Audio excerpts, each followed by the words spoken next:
Makakita o makahinagbo gani kang tao nga kanunay lang kalma, pasensyoso kaayo, hilabihan ka maayo, nya maglikay samok, pag-amping ng tawhana. Kanang tawhana nagpaminaw ra na. Kanang tawhana nagpakahilom ra na siya.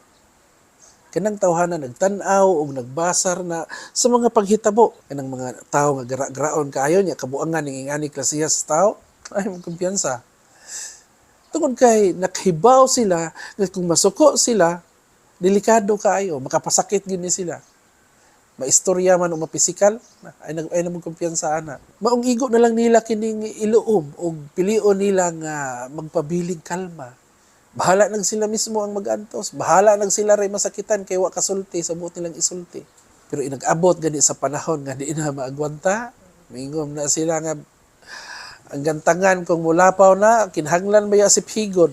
Kung di na magwantag, gubot gid kaayo, kantong nakapaaghat sa maong kasuko, mao'y hanukan og magantos. Kining klase sa tao, nakasabot gid na sila, unsa ka importante ang kalinaw. Maong ila kining gihatagag bili pag-ayo, pero unsaon taman. Ang tanan naa man giutlanan, do na man kinutuban.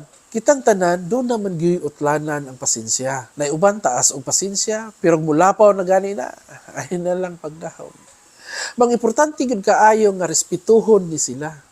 Ayaw sila musari, ayaw pagsalig, ayaw pagtuo nga kanang ilang pagpakahilo maiilang kahuyang dili. Likod anang kalmadong pahiyo, mao ang kusog, kalingon ug determinasyon nga makapakurat nimo.